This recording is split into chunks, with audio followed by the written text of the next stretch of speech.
আসসালামু আলাইকুম প্রিয় দর্শক, আমি আছি এখন একটা আঙুরের বাগানে। আঙুর বাগান। এখানে বেশ কিছু জাতের আঙুর আছে।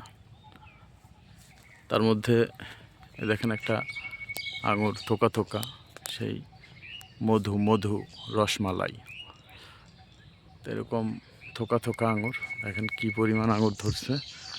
এটা খেতেও অনেক সুস্বাদু, আর বাংলাদেশের ওয়েদারের জন্য এই জাতটা খুবই ভালো। মানে এক কথায় অসাধারণ। দেখেন কি পরিমাণ আঙুর ধরেছে, থোকা থোকা আঙুর ভরপুর ধরেছে।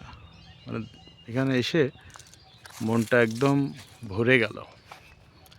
এটা মোল্লা নার্সারির অ্যান্ড এগ্রো ফার্মের একটা বাণিজ্যিক প্রজেক্ট, যেখানে এইভাবে থোকা থোকা আঙুর ধরে আছে। তো আপনারাও চাইলে আমাদের প্রদর্শনীটা প্লট এটা ভিজিট করতে পারেন। আপনারা আসবেন, এসে আঙুরের যে স্বাদ বাংলাদেশের ওয়েদারে, আপনারা আসবেন, এসে আঙুর খেয়ে যাবেন, দেখে যাবেন। আসলে মন যতই খারাপ থাক, যাই কিছু হয়ে যাক জীবনের সাথে, যখন আসলে এই ফলগুলোর সামনে আসা হয় না, মনটা অটোমেটিকলি ভালো হয়ে যায়, খুবই ভালো লাগে। তো পার্সোনালি আর কারোর কী হবে বলতে পারি না, তবে আমার এই ফলগুলোর কাছে আসলে খাওয়াটাই সব থেকে বেশি আনন্দদায়ক না, কিন্তু চোখের মনের মানসিক একটা শান্তি আপনি এই ফলের কাছে আসলে পাবেন, যা আল্লাহ আমাদের জন্য কত বড় নিয়ামত রেখেছে। আল্লাহর আসলে একটি নিয়ামতও আমরা অস্বীকার করতে পারবো না। এই পৃথিবীতে শুধুমাত্র আমাদের জন্য আল্লাহ যা যা দিয়েছে, এগুলোর একটাও আমরা অস্বীকার করতে পারবো না। আর আপনি একটাকেও তাচ্ছিল্য করতে পারবেন না। যেদিকে তাকাবেন সেদিকেই শুধু আপনার জন্য নিয়ামত। এই দেখেন আঙুর আল্লাহর একটা অশেষ নিয়ামত।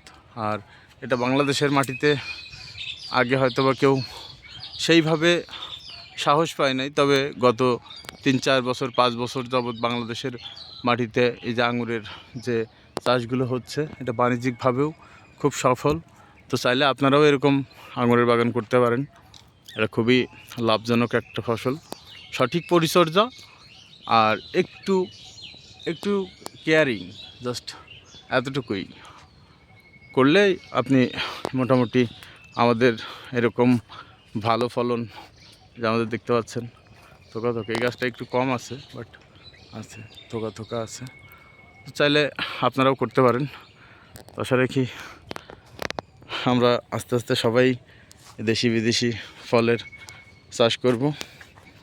তো ভালো থাকবেন, সুস্থ থাকবেন, আমার জন্য দোয়া করবেন যেন ভালোভাবে বাকি জীবনটা পার করতে পারি। আসসালামু আলাইকুম রহমতুল্লাহ। ভালো থাকবেন সবাই।